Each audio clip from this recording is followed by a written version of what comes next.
Good morning students. Today we will discuss chapter 7 alternating current AC.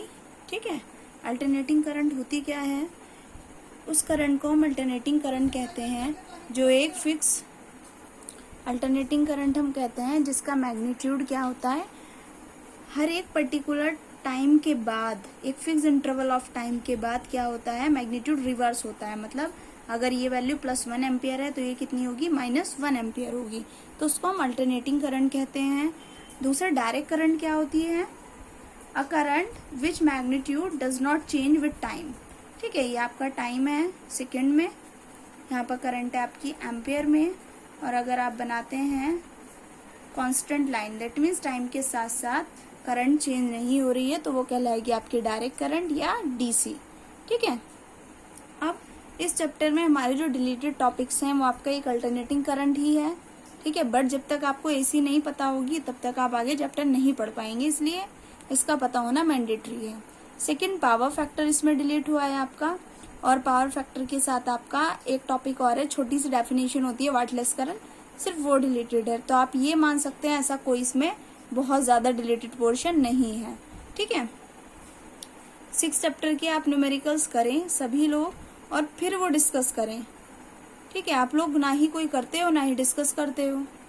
देखिए आगे, अब हम यहाँ पर निकालेंगे। अब पहली चीज, आपने एसी, अगर आपने पीछे एसी जनरेटर पढ़ा था 6 चैप्टर में, तो उस एसी जनरेटर के लिए एक हम ईएमएफ की वैल्यू पढ़ते हैं। वो कितना आता है, E = E0 sin omega t। ठीक है, सिमिलरली अगर मैं इस इक्वेशन को R से डिवाइड कर दूं, E/R = E0/R sin omega t। तो देखिए, जिस तरह से E0 रिप्रेजेंट करता था वहां पर पीक वैल्यू ऑफ ईएमएफ, इसी तरह से E0/R किसको रिप्रेजेंट करेगा, पीक वैल्यू ऑफ करंट। तो आपका बन गया, क्योंकि ओम्स लॉ कहता है I = V/R, तो I = I0 sin omega t। ठीक है, तो हम इस चैप्टर में एसी जनरेटर के लिए जो वोल्टेज की इक्वेशन पढ़ेंगे या ईएमएफ की, वो क्या लेंगे, E = E0 sin omega t या I = I0 sin omega t। ठीक है, करंट के लिए वेरिएशन हम देखेंगे। ठीक है, अब इसमें जो आपका डेरिवेशन आता है, एवरेज वैल्यू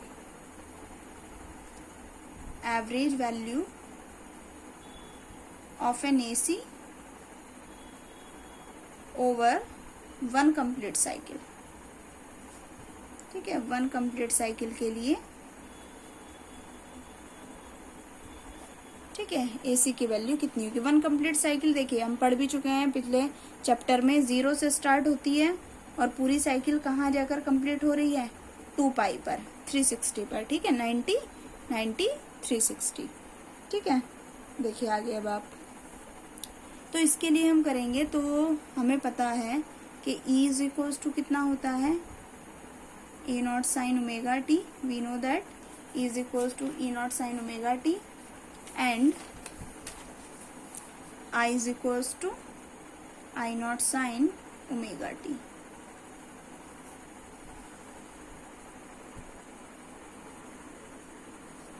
यहाँ से देखिए, अब हम कह रहे हैं अगर I करंट dt टाइम में फ्लो कर रही है तो चार्ज कितना होगा, small charge, dq = I dt, क्योंकि q = कितना होता है, I = कितना होता है, q/t। ठीक है, तो dq = कितना हो गया आपका, I × dt। dq = I की वैल्यू पुट करेंगे, I0 sin omega t × dt। Integrate करेंगे टोटल चार्ज निकालने के लिए, integration I0 sin omega t × dt। dq total charge आ जाएगा आपका q, I0 कांस्टेंट है बाहर आ जाएगा, integration sin omega t dt। ठीक है, कहाँ से कहाँ तक कर रहे हैं हम, कंप्लीट साइकिल के लिए। तो कंप्लीट साइकिल के लिए टाइम पीरियड कितना होता है, t, एंगल कितना होता है, 2 पाई। तो आप टाइम पे इंटीग्रेशन कर रहे हैं तो लिमिट ले लेंगे हम 0 to T। ठीक है, I0 sin ओमेगा t का इंटीग्रेशन आपको पता है क्या होता है, -cos ओमेगा t और डिवाइड बाय ओमेगा, और t 0, upper limit t and lower limit 0। ठीक है, पुट कर दीजिए, q = कितना हो गया, I0 omega -cos omega t minus minus plus cos 0। ठीक है।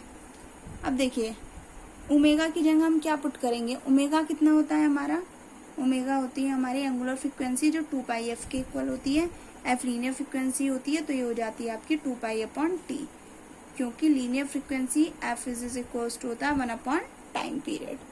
ठीक है, यहाँ से आप पुट करेंगे I naught upon omega minus cos 2 pi upon t और इंटू टी प्लस 1, क्योंकि कॉस 0 की वैल्यू 1 होती है। कॉस 2 पाई कितना होता है, -1 होता है, तो कितना हो गया Q is equals to I naught upon omega -1 plus 1 that mean 0। Charge कितना आ गया आपका 0। जब पूरी साइकिल के लिए चार्ज 0 हो गया तो एवरेज करंट कितनी हो जाएगी Q अपॉन टी, तो चार्ज 0 तो एवरेज करंट भी 0। तो कंप्लीट साइकिल के लिए जो एवरेज करंट होगी वो 0 होती है। अब ग्राफ से आप एवरेज करंट समझ लीजिए। फॉर एग्जाम्पल मैंने ले लिया यहाँ से मीन वैल्यू जो है मेरी करंट की आई नॉट कितनी है +1, यहाँ कितनी है -1। अब कंप्लीट साइकिल कहाँ 2 पाई टाइम में और टी टाइम पीरियड है जब कंप्लीट हो रही है। ठीक है, तो +1 एवरेज जब निकालेंगे maximum value +1 maximum value -1 plus minus कितना 0, तो एवरेज करंट कितनी हो गई 0। ठीक है, देखिए अब इसमें एक नई चीज हम बच्चे पढ़ेंगे फेज। तो फेज होता क्या है एक्चुअल में, फेज आपके वेक्टर्स होते हैं, रोटेशन वेक्टर्स होते हैं जो किसी भी क्वांटिटी के इनिशियली किस एंगल इनिशियल डायरेक्शन के साथ वो कौन सा एंगल बना रहा है रोटेशन इफेक्ट को रिप्रेजेंट करते हैं, वो आपके फेज कहलाते हैं। जैसे मैं 11th क्लास में थोड़ा सा आपको बताऊंगी, वहां पर हम इक्वेशन पढ़ते थे, वहां जब हम इक्वेशन पढ़ते थे किसके लिए, डिस्प्लेसमेंट के लिए, तो हम पढ़ते थे x is equals to wave वाले चैप्टर में a sine omega t plus phi. ठीक है, जहां पर x होता था आपका डिस्प्लेसमेंट, ठीक है, a होता था मैक्सिमम वैल्यू डिस्प्लेसमेंट की, ओमेगा टी होता था इनिशियल एंगल,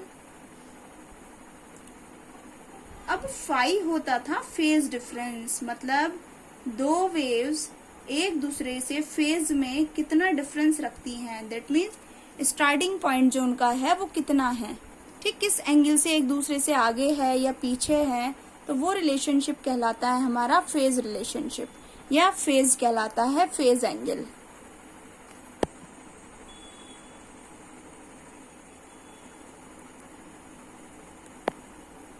ठीक है, तो इसमें हम देखेंगे, तो देखिए मैं सबसे पहले एक वेव का एग्जांपल देती हूँ। मैंने एक इक्वेशन लिखी x is equals to a sine omega t, ये एक वेव की डिस्प्लेसमेंट की इक्वेशन है। दूसरी मैंने लिखी y is equals to a sine omega t plus phi. ठीक है, फाई इन दोनों के बीच फेज डिफरेंस है, इसके बीच डिफरेंस देखूं तो मैं ओमेगा के साथ 0 है और इसके बीच देखूं तो फाई है, तो हम कहेंगे इन दोनों वेव्स के बीच में फेज डिफरेंस कितना है 0 है। अब अगर फाई को मैं ले लूं प्लस π/2, ठीक है, तो इन दोनों के बीच फेज डिफरेंस कितना है π/2। तो अगर मैं लिखूं a sine omega t plus π/2, that means जो y वाली वेव है वो x वाली वेव से π/2 फेज में आगे है, क्योंकि ओमेगा में कितना ऐड कर रहे हैं हम π/2। ठीक है, अब अगर इन दोनों वेव को मैं बनाऊं तो आपको पता है साइन कॉस ये सारी साइनसोइडल वेव को रिप्रेजेंट करती हैं। साइनसोइडल वेव मतलब जो आपके साइन कॉस फंक्शंस होते हैं, और वो किसकी तरह रिप्रेजेंट करते हैं, जैसे हम एसी करंट है, क्योंकि अल्टरनेटिंग करंट भी हमारी साइनसोइडल वेव की फॉर्म होती है, वेव फॉर्म्स होती हैं। ठीक है, देखा भी होगा आपने, आपके जो एसी घर में आप इन्वर्टर यूज करते हैं तो लिखा होता है उस पर साइन वेव। ठीक है, तो और इस तरह से सिंबल बना होता है, तो यही होता है, ये आपका टी है टाइम सेकंड में, सॉरी हम तो डिस्प्लेसमेंट बना रहे हैं। हाँ, तो एक वेव बोला मैंने कि इनिशियली कहाँ से स्टार्ट हो रही है, ये एंगल मैंने ले लिया, इनिशियली एंगल ओमेगा टी है। दूसरी वेव कहाँ से स्टार्ट हो रही है, अब देखिए ये पूरा एंगल कितना होता है बच्चों, यहाँ से यहाँ तक ये होता है पाई 180 डिग्री। ठीक है, पूरा होता है 2 पाई। अब अगर दूसरी वेव ऐसे स्टार्ट हो रही है आपकी, ठीक है, इस तरह से लाइक दैट, इस तरह से, तो आप देखेंगे कि ये तो ओमेगा टी से स्टार्ट हो रही है, लेकिन ये वाली π/2 प्लस आगे से स्टार्ट हो रही है, 0 से स्टार्ट ना होकर प्लस π/2 से स्टार्ट हो रही है, तो हम कहेंगे इन दोनों के बीच फेज डिफरेंस कितना है, π/2 है। ठीक है, तो बस हम इस चैप्टर में फेजर डायग्राम, वेक्टर डायग्राम ये दोनों पढ़ेंगे। तो सबसे पहले हम पढ़ते हैं क्या है, जब हम एसी सप्लाई अप्लाई करते हैं किस पर, किसी प्योर रेजिस्टर के केस पर। ठीक है, तो हम देख रहे हैं हमने एक इलेक्ट्रिक सर्किट है, आर रेजिस्टेंस लगा है, supply is equal to E0 sin ωt है। तो इसमें हमें वोल्टेज की इक्वेशन तो गिवन है, E is equal to E0 sin ωt। अब हम इसमें किरचॉफ्स लॉ अप्लाई करेंगे, तो हमें पता है करंट डिजिंग डायरेक्शन नेगेटिव लेनी है, एक स्टार्ट करना चलेंगे यहाँ से, तो ये होगा -IR, पोलैरिटी आपको पता है ये सेम होती है, -IR plus E0 sin ωt is equal to 0। तो IR इज इक्वल टू कितना आ जाएगा, E0 sin ωt, R से इधर आप डिवाइड कर देंगे, I is equal to E0 upon R sin ωt। ठीक है, I is equal to E0 upon R किसको रिप्रेजेंट करेगा, करंट के मैग्नीट्यूड को, तो I is equal to I0 sin ωt। तो दो इक्वेशन आ गई आपको। यहाँ पर हम स्टडी करते हैं वोल्टेज करंट फेज रिलेशनशिप। ठीक है, वोल्टेज की इक्वेशन होनी चाहिए, करंट की रिलेशन निकल कर आएगा।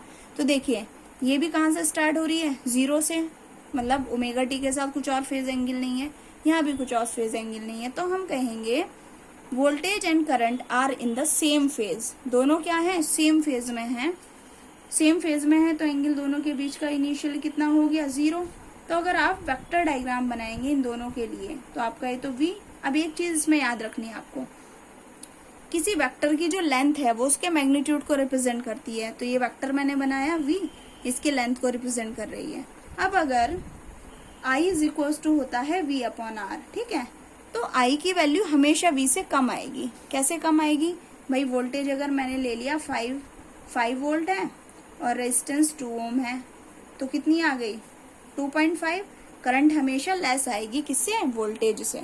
ठीक है, तो वोल्टेज के लिए तो अब दोनों सेम फेज में है, तो एक ही डायरेक्शन में बनेंगे, तो ये आ गया आपका I। तो ये आ गया आपका फेज डायग्राम। और वेक्टर डायग्राम कैसे बनाएंगे, सॉरी ये आ गया आपका फेज डायग्राम। और अगर आपको क्या बनाना है, ग्राफ बनाना है, तो इसके लिए ये भी 0 से स्टार्ट हो रहा है, लेकिन वोल्टेज का फेज ज्यादा रहेगा, करंट का कम रहेगा। ये भी कहाँ से स्टार्ट हो रही है, 0 से स्टार्ट होगी, लेकिन करंट का मैग्नीट्यूड उससे कम रहेगा। ठीक है, तो ये वैल्यू रिप्रेजेंट करेगी I0 को और रिप्रेजेंट करेगी पीक वैल्यू V0 को। ठीक है, ये T आपका ωt एंगल हो जाएगा। ये तो है आपका फेजर डायग्राम आ गया। इसी तरह से आगे देखेंगे हम कैपेसिटर के केस में। देखिए जब आप कैपेसिटर पे अप्लाई करेंगे तो कैपेसिटर पे कितना होगा आपका, एक कैपेसिटर आपने कनेक्ट किया किससे, एक एसी सप्लाई के साथ, लगाइए किरचॉफ्स लॉ, कितना होगा -Q/C प्लस दिस, यहाँ से आप निकालेंगे, इसे क्या करेंगे, इंटीग्रेट करें, डिफरेंशिएट करेंगे, यहाँ से I इज इक्वल टू कितना निकल कर आया, I is equal to I0 sin π/2 plus ωt। इसका मतलब है करंट जो है वोल्टेज से π/2 फेज में लीड कर रही है, मतलब आगे है, π/2 फेज आगे है। ठीक है, तो जब इसके लिए आप ग्राफ बनाएंगे तो देखिए कहाँ से बनेगा, जो मैंने अभी आपको बताया था, करंट π/2 फेज से लीड कर रही है, लेकिन क्योंकि करंट हमेशा मैग्नीट्यूड में कम आएगी वोल्टेज से, इसलिए इसका ग्राफ नीचे बनेगा। कैपेसिटिव रिएक्टेंस, जिस तरह से आपका जनरल रेजिस्टेंस होता है, इसी तरह से कैपेसिटर के केस में जो आपका इफेक्टिव रेजिस्टेंस होगा वो क्या कहलाता है, आपका कैपेसिटिव रिएक्टेंस कहलाते हैं। इसे एक्सी से रिप्रेजेंट करते हैं, एक्सी इज इक्वल टू होता है 1/ωc। ठीक है, ओमेगा होता है 2πf, तो एक्सी इज इक्वल टू हो जाता है 2πf। अगर इन दोनों के बीच ग्राफ बनाएंगे तो आपका डिक्रीजिंग स्लोप आएगा, और ये आपका फेजर डायग्राम। या तो आप इस तरह से बना सकते हैं कि इनिशियली हमने कह दिया कितना है इसके बीच जो E है, EMF है, ωt इनिशियल एंगल है, π/2 फेज से करंट आगे जा रही है। ठीक है, इसी तरह से, या सिंपल इस तरह से भी आप इसको रिप्रेजेंट कर सकते हैं। ओके।